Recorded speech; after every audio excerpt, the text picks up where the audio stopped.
लेकिन हमारे मामला तो सही चल रहे हैं, हम नौकरी पे भी जा रहे हैं, काम भी सही कर रहे हैं, सब कुछ ठीक है, तो हमें इसकी क्या ज़रूरत है अगर एक गोली से मामला हल हो जाता है। मगर ये शायद नहीं समझते कि आगे चल के कितनी बड़ी मुसीबत हमारे लिए बन जाती है, या जब हम किसी क्रिटिकल सिचुएशन में आ जाते हैं उसके बाद क्या होता है। अमूमन मैंने देखा है कि लोग कोलैप्स कर जाते हैं, बच्चों को हमने देखा है क्योंकि वो ट्रेनिंग नहीं है, एग्जामिनेशन हॉल के बाद कोलैप्स कर जाते हैं। क्या ऐसा है वाक़तन, इनको ट्रीट करने बिल्कुल की ज़रूरत बिल्कुल। है? देखिए, जब प्रॉब्लम माइल्ड कैटेगरी में होगी या हम्म। मॉडरेट कैटेगरी में होगी तो किसी न किसी तरह इंसान स्ट्रगल करते हुए गुजारा कर लेता है। जी। एक तरफ से डिप्रेशन, मायूसी या फिर वो घबराहट बेचैनी का शिकार हो रहा होता है, सफ़र भी हो रहा होता है, लेकिन किसी न किसी तरह अपने जो मामलात को वो अचीव करने की कोशिश कर रहा होता है।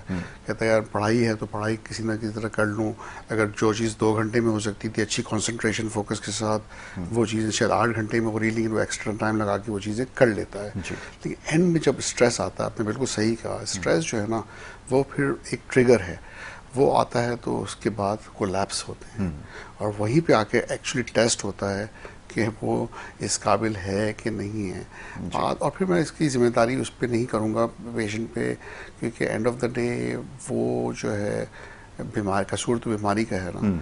लेकिन आम तौर पे पेशेंट अपने आप को ब्लेम कर रहा होता है कि मैं ही नहीं डील कर सक रहा चीज़ों को, मैं काम ठीक नहीं कर पा रहा हूँ, जहाँ पे मैं जॉब कर रहा हूँ मैं पढ़ाई ठीक नहीं कर पा रहा हूँ, मैं रिलेशनशिप के मामलात को सही से लेके चल नहीं रहा हूँ। और वो ब्लेम जो है वो गिल्ट में चेंज होते होते फिर और होपलेसनेस और नाउमीदी में बदलता है, और फिर खुदकुशी जो है ना उसके ख्यालात आने शुरू होते हैं, और एंड में आके रिजल्ट ये होता है कि वो उस पर एक्ट कर लेता है। फिर हम देखते हैं जैसे आप बता रहे हैं कि लोग खुदकुशी कर लेते हैं, लेकिन ये एक प्रोसेस है। ये नहीं है कि पहले दिन डिप्रेशन हो उसी दिन उसने खुदकुशी कर ली है। ज़रूर वो डिप्रेशन से गुजर रहा होगा, शायद साल से, 1.5 साल से, 6 महीने से, और इस पॉइंट पे अब आया होगा कि उसने सोचा कि अब मैं खुदकुशी कर लेता हूँ। अब तो, और हो सकता है बहुत दफ़ा सोचा भी हो और उसने अमल नहीं किया हो, लेकिन आखिर में उसने हिम्मत हार दी और खुदकुशी कर ली।